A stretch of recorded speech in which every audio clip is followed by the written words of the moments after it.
Ngomong-ngomong soal Toyota, saya punya kenangan waktu masa kecil dulu, tahun 80-an. Ketika itu, ayah saya membeli sebuah Toyota Corolla, sebuah mobil sedan. Dan saya cukup menikmatinya dan punya kenangan banyak, diantaranya juga keluar kota atau kemana dengan sedan tersebut. Dan sejak saat itu image saya, dan mungkin juga image dari banyak orang, bahwa Corolla itu adalah sebuah sedan, karena di mana-mana juga waktu itu kita melihat banyak Toyota Corolla yang berbentuk sedan. Tapi sekarang image itu berubah, dan inilah wajah baru Corolla, Toyota Corolla Cross Hybrid.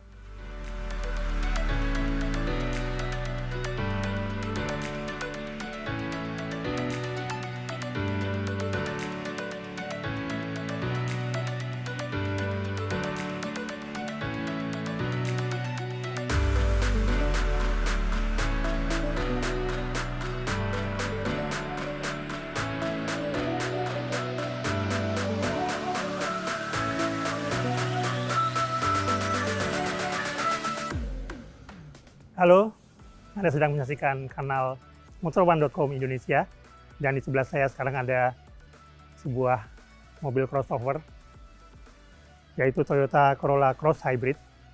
Dan dilihat dari tongkrongannya sih asik ya. Kita bisa melihat di sini ada aksen biru. Ini menunjukkan bahwa ini adalah kendaraan hybrid. Nggak cuma pada logonya ya, di lampunya juga terlihat ada aksen biru juga. Dengan grill yang menarik juga nih, yang bawahnya berlubang dan di sininya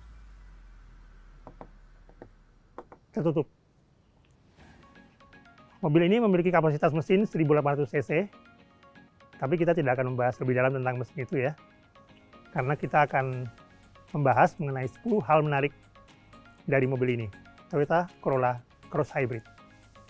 Nah, bicara soal keunggulan, Toyota Corolla Cross Hybrid ini salah satunya yang menjadi keunggulannya adalah dari sisi harga. Mobil ini merupakan salah satu crossover yang termurah yang saat ini beredar di Indonesia, dengan harga hanya di kisaran 497 juta rupiah, atau di bawah setengah M dikit lah.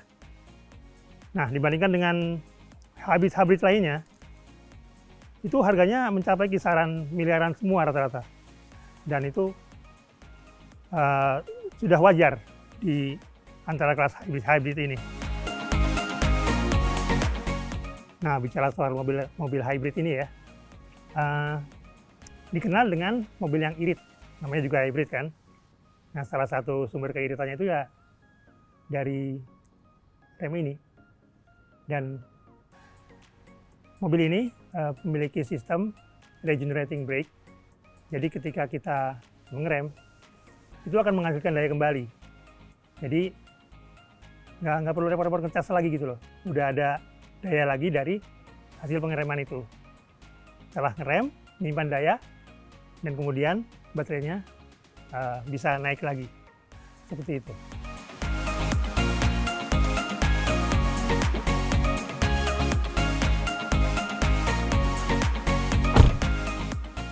Nah, selain pengereman, kita juga bisa mendapatkan daya dari deselerasi. Nah, apa itu deselerasi? Gampang aja, ketika kita melaju, lepas aja gasnya. Nah, terjadilah deselerasi. Dan itulah nanti akan menghasilkan energi yang bisa menambah lagi daya baterai kita. Nah, kalau kita lagi lagi bangun tidur, buru-buru, mandi juga buru-buru, kan kita kadang-kadang lupa tanggal ya. Jadi kita nggak tahu tuh tanggal ganjil apa genap. Terus tiba-tiba kita nyalain ini aja nih, udah keluar deh tanggal genap. Ya kan, jadi kita tahu ini kita bisa pakai mobil ini apa enggak, tergantung dari plat nomor kita. Nah, karena kan kita juga kelupaan lagi nih, namanya juga buru-buru ya. Kita mau masuk tol, sebelum masuk tol, oh iya, kira-kira saldo gue berapa ya?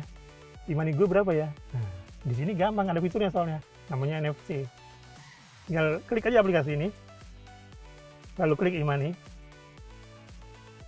jadi deh. Dan kalau untuk mengeceknya, nah nanti kita bisa tempelkan di sini dan akan keluar saldonya. Dan tapi sayangnya ya, untuk saat ini baru bisa Imani Mandiri doang. Jadi belum bisa yang lainnya. Mungkin suatu saat nanti akan ada yang lainnya. Nah, sekarang ada lagi nih yang salah satu kelebihan dia ya, yaitu ada unsur kemewahan-kemewahannya dikit gitu. Ya, ini sunroofnya. Kita bisa lihat di sini ya. Sunroofnya ini sederhana, kecil. Dan cara bukanya juga manual aja. Kayak gini. Dan ini juga nggak bisa buat keluar-keluar gitu sih. Soalnya kan ini kan ketutup kaca ya. Terus nanti apa? Ya tapi kan lumayan kan ya buat bisa buat syuting, bisa buat gaya juga kan. Nah, pokoknya ada unsur-unsur mewahnya dikit gitulah. Gitu.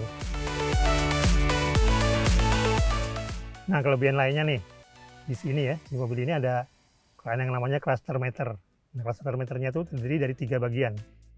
Nah, yang sebelah kanan ini adalah display ya. Display ini bisa menunjukkan kondisi mobil. Misalnya sekarang lagi diam ini dan pintu sedang terbuka atau tertutup.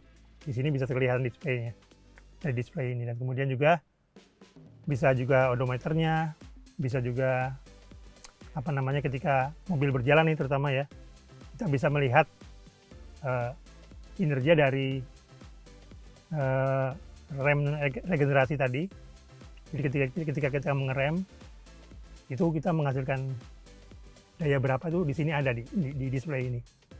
Demikian pula ketika deselerasi juga di display ini ada bagaimana indikatornya seperti itu.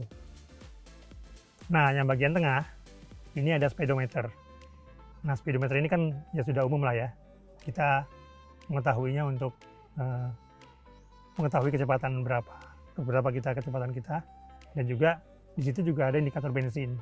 Jadi kita akan mengetahui sudah seberapa jauh kita berjalan dan menggunakan bensinnya, karena mobil ini masih menggunakan bensin. Nah, sekarang yang kiri ini adalah indikator kinerja dari mesin hybridnya. Jadi di sini ada Eco, ada PWR, ada CHG, dan juga di situ juga ada indikator kepanasan mesin. Jadi kalau mesinnya panas itu nanti akan jarum akan menunjukkan ke arah kanan, menuju ke H atau yang merah. Nah, kalau udah mesin panas sudah bahaya. Nah, berikutnya hal yang istimewa dari mobil ini adalah jok kursinya nih. Ini udah elektrik loh. Jadi bisa ke segala arah kita. Pokoknya seenaknya kita aja gitu. Bisa segala arah. Ini contohnya nih ya, bisa maju, mundur, bisa naik, kemudian turun. Dan yang istimewanya lagi tuh bisa turun tapi serong. Gini. Nah, ini kan jadi nyaman gitu. Dan bisa naik tapi serong juga. Gini. Nah. Jadi benar-benar enak sih. Kita bisa tahu kira-kira duduknya seperti apa yang paling nyaman, seperti itu. Kemudian ininya juga nih belakangnya. Nih, bisa maju dan bisa mundur. Secara elektrik ya. Mengendalikan sendiri gitu.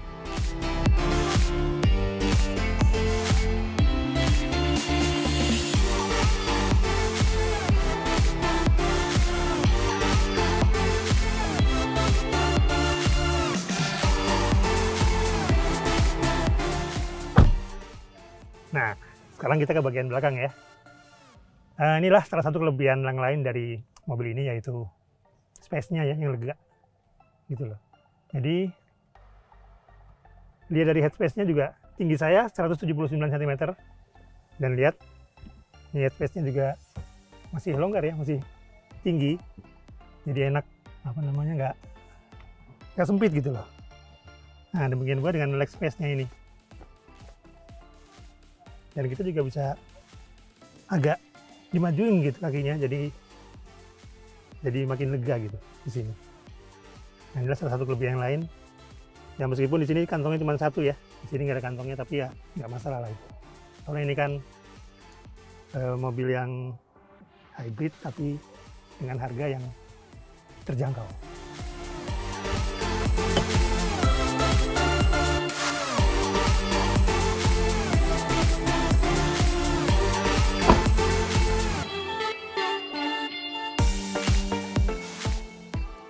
Nah, sekarang kita masuk ke fitur yang paling menarik nih. Jadi kalau kita bawa barang yang banyak, yang berat, yang harus pakai 2 tangan begini, kan repot tuh buka bagasi. Nah, ini ada fitur bagasi elektrik. Jadi, kita nggak perlu buka-buka begini lagi. Cukup begini saja, lihat.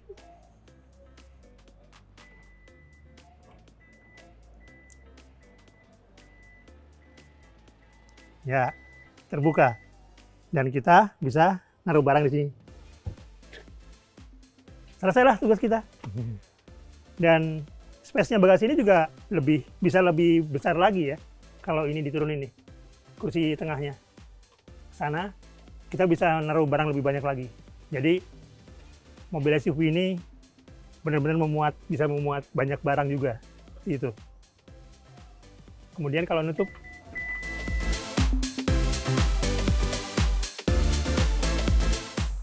nah, demikianlah tadi ulasan kami tentang 10 hal menarik dari Toyota Corolla Cross Hybrid ini.